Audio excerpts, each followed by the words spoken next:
Vénérable maître Yakim Yaramed, bonjour. Bonjour, monsieur Eli. D'entrée de jeu, pour ouvrir cet entretien, j'aimerais vous poser la question qui me semble la plus fondamentale. Qu'est-ce que l'univers et comment a-t-il été créé? Je peux répondre à la question? Vous avez la parole, vénérable maître. Qu'est-ce que c'est que l'univers? L'univers est la manifestation de ce qui était mais n'existait pas.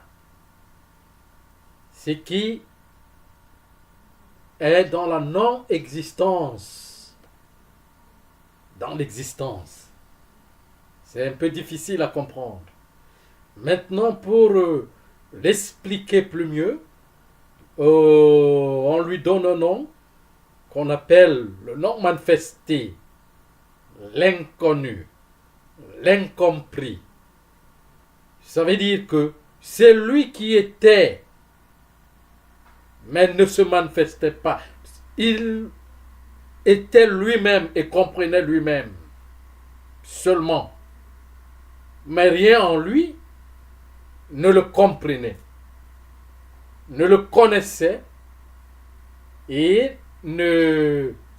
n'avait aucune compréhension de lui.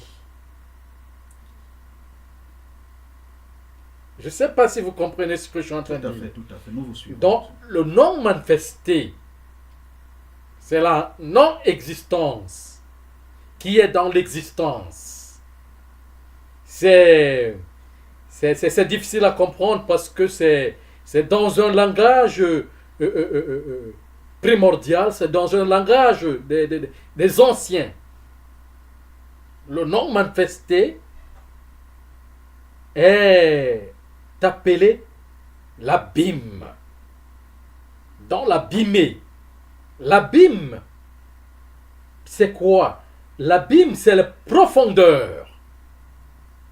Des profondeurs infinies qu'on ne peut pas explorer, qu'on ne peut pas expliquer, qu'on ne peut même pas décrire, qu'on ne peut pas comprendre. Vous voyez?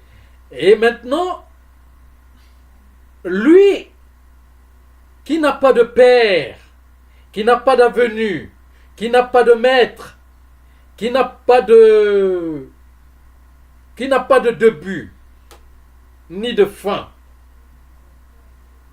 qui n'a pas d'âge. C'est pour cela qu'on appelle le vieillard du vieillard. Abîme veut dire profondeur. Dans l'abîme, il y avait ce qu'on appelle l'incompris, l'inconnu, la cause même des ténèbres. Ça veut dire, on ne peut même pas expliquer ça. La cause de la vie. Vie était dans sa cause et non dans sa manifestation. Mort était dans sa cause. Mais tout était, mais n'existait pas. Et être et exister, c'est deux choses. Bon, je pense que dans l'école d'aujourd'hui, il y aura beaucoup de problèmes à me comprendre. Pourquoi? Parce que je parle un langage des anciens, un langage primordial. Maintenant, quand le vieillard du vieillard a voulu connaître son âge, a voulu compter son âge, a voulu compter ses cellules, a voulu compter sa sémence, a voulu compter ses organes, a voulu venir dans la manifestation qu'on appelle sa jeunesse, son enfance, a voulu se démontrer, a voulu s'expliquer, a voulu redonner sa forme, donner sa forme dans un autre état, l'état du compris, l'état de l'enseignement, l'état de la donation, l'état merveilleux, l'état qui fait en sorte que tout ce qui est en lui soit connu et se connaisse. Il a donc germé, il a fécondé, a mis son germe dans lui-même, au centre de lui-même. Ce germe a commencé comme une goutte. On appelle le départ infini, le commencement infini, qu'on appelle création. Le temps a commencé. Je ne sais pas si vous me comprenez très bien. Voilà. Donc, cette goutte a commencé donc à féconder, à s'élargir, à resplendir, à prendre de l'espace dans lui-même, dans des profondeurs qu'on appelle l'abîme. Dans ce travail, lui-même, faisons le travail en lui. C'est comme, je peux l'expliquer au niveau dans l'entendement de tous. Par exemple, quelqu'un que la matière, quand un enfant naît, vient au monde, il faut d'abord que la matière séminale en lui soit fécondée. L'enfant atteint l'état de la fécondité. Et quand l'enfant atteint l'état de la fécondité, la matière séminale, la matière de la procréation, c'est comme ça que vous appelez procréation, soit fécondée. Et maintenant, cette matière en lui-même a ce qu'on appelle des soufflances. Les soufflances, c'est quoi? C'est des ovules, des gouttes. Les gouttes de lui-même, donc de son image. Quand on prend cette liqueur qui est qu'on appelle dans la science spermatozoïde, et le met dans l'ovule de la femme, comme on peut dire, son image commence à naître avec l'essence que la femme donnera. Mais ça vient, c'est une goutte qui a l'image de toute la personne. Je ne sais pas si vous comprenez. C'est ça le commencement de chaque chose. Et la manifestation de l'univers est appelée, il a dit, j'ai connu ma jeunesse. Je suis devenu un enfant. J'ai fécondé. J'ai eu 13 ans, j'ai eu 15 ans, et 14 ans, j'ai eu 15 ans. J'ai fécondé.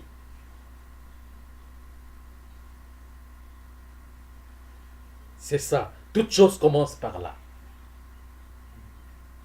Oui. Vénérable maître, comme pour dire que la création de l'univers obéit au même schéma que la venue au monde d'un humain ou de toute autre créature comme une bête, un animal. C'est-à-dire qui commence par un tout petit germe dans un processus de procréation, vient au monde et grandit tout doucement. C'est ça ce que vous voulez nous dire? Bien sûr, quand on dit au commencement, Dieu créa. Au commencement, moi je dirais, au commencement, Dieu commença, débuta son processus d'élaboration de lui-même. L'élaboration de Dieu lui-même d'abord. Si lui ne montre pas d'abord ce qu'il est, il n'y aura pas continuité. Parce que ce qui doit être est en lui. C'est le commencement de Dieu lui-même. Le commencement de l'élaboration du Créateur. Il fait d'abord son premier travail. C'est ça qu'on appelle l'univers. C'est lui l'univers, le Créateur. Le Créateur. Le Créateur, qu'on appelle qui est appelé le cristal, que vous appelez Christ. L'univers, l'infini. D'infini. Le cristal, c'est comme ça. C'est dans l'appellation primordiale. Dans le hiéroglyphe qu'on appelle l'Unsa, est appelé le cristal.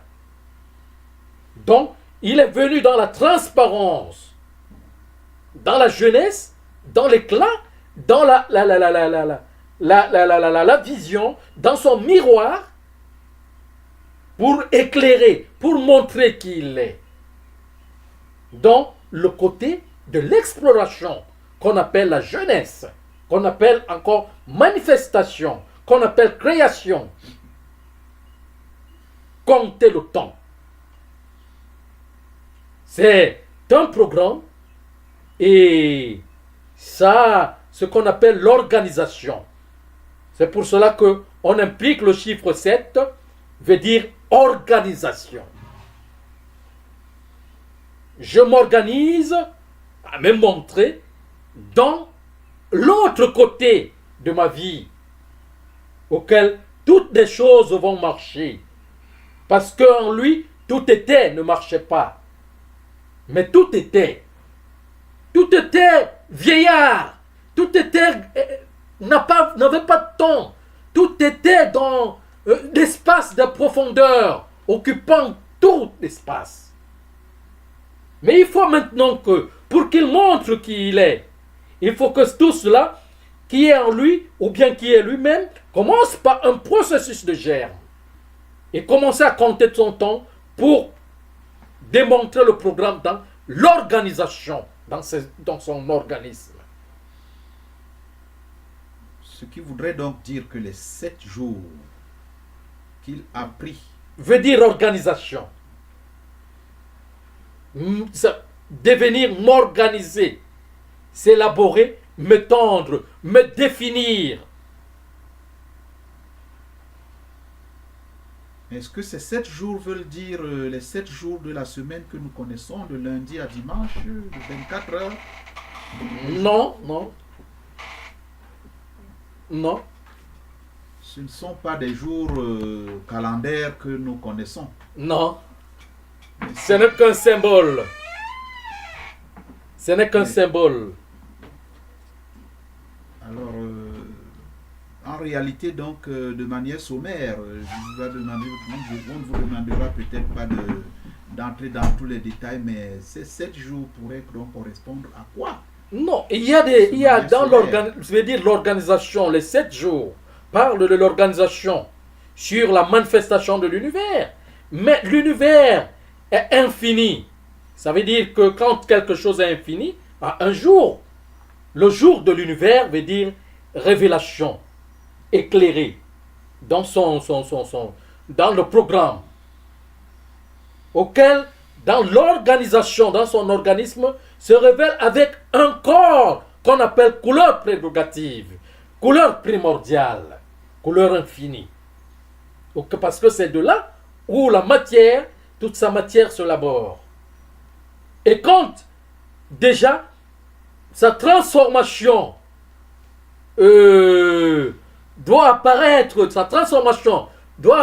dans dans son corps, qu'on appelle couleur, ça veut dire c'est transformé. Quand on parle des couleurs, c'est la transformation, tout simplement. Ça ne veut pas dire qu'il y a symboliquement, il faut prendre une couleur comme peut-être la couleur rouge, ou la couleur jaune, ou la couleur blanche, mais ça parle de la transformation. De 6 fois, il s'est transformé. De 6 fois, il s'est polarisé. De 6 fois, il s'est métamorphosé. En se métamorphosant, Il montre des couleurs, c'est l'énergie. Et au sixième jour, donc, il nous a créés, tel qu'on nous a enseigné dans la Bible. Au sixième jour, c'est au sixième jour qu'il nous a créés, nous qui sommes là. Bon, si l'univers lui-même ne devient pas, d'abord, ce qu'il doit créer, cela n'existera pas. Ça veut dire quoi? Ça veut dire que l'univers lui-même devient homme d'abord. Homme veut dire, je me suis fait pilier. Je me suis manifesté. Homme. Ça vient dans l'hiéroglyphe. Ça vient dans l'onsa, qui veut dire je me suis fait pilier. J'ai mis les pieds par terre. Je me suis fait pilier. Donc le premier homme, c'est l'univers lui-même. C'est l'univers, la manifestation de l'univers lui-même, dans le processus de sa création, jusqu'à s'étendre. Quand il s'est étendu, à prendre tout son espace, il dit je me suis fait pilier. Le premier mot, c'est homme. Veut dire manifestation. Alors, vénérable maître, quel lien y a-t-il donc entre ce premier homme, et nous, cette humanité, qui croyons que c'est nous qui avons été créés au sixième jour? Y a-t-il une relation filiale entre cet homme et nous? Bon. Maintenant, ce qu'il faut savoir, c'est que nous sommes des créatures. Nous sommes des créatures. Avant qu'on arrive au niveau des créatures, que nous sommes, parce que les créatures sont des habitants des globes. Et les globes sont quoi? Sont des organes de l'univers. Il faut d'abord que l'univers, qui a été créé, il n'y avait pas dans lui, il n'était que sémence. Tout était en sémence. Et ces sémences étaient les sémences de ces organes. Donc, quand l'univers s'est fécondé, a atteint le niveau de fécondé, donc aussi sa procréation, le non manifesté qui est son père, je me suis fait pilier. Ça veut dire que je suis venu dans mon enfance. J'ai donné un enfant. C'est ça le cristal, le Christ. L'enfant de l'infini. L'enfant du non manifesté.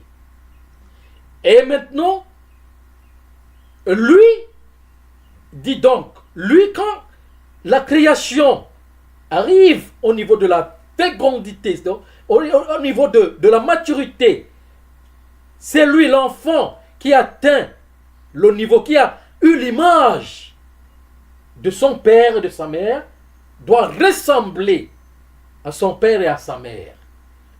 Et ressembler, c'est quoi? Et ressembler, ça veut dire que lui aussi doit faire la même chose comme son père et sa mère. Et le père et la mère se reposent. Et la continuité de cette création doit passer par celui qui est devenu, a fécondé, est devenu mature, atteint l'état de la maturité pour continuer la création. Parce que la création était, quand on dit connaissance, se connaître, il fait d'abord lui-même, et cette connaissance doit continuer dans sa lignée. Il y a à chaque processus de fin, l'autre processus qui est en lui continue, mais c'est le même programme. Je ne sais pas si vous pouvez comprendre à ce niveau. Oui, si nous comprenons bien, cela voudrait dire à peu près que nous sommes une... Comme le père et le fils, comme la mère et son enfant. Et même le grand-père et le petit-fils. C'est-à-dire que nous sommes une descendance très lointaine de ce premier homme.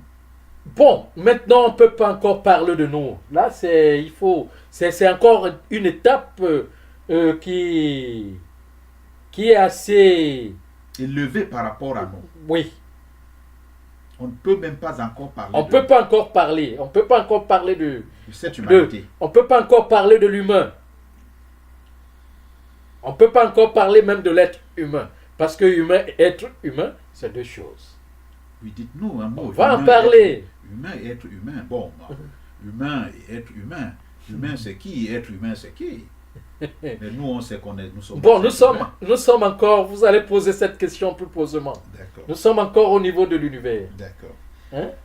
Alors, maintenant, donc, est-ce que nous pouvons faire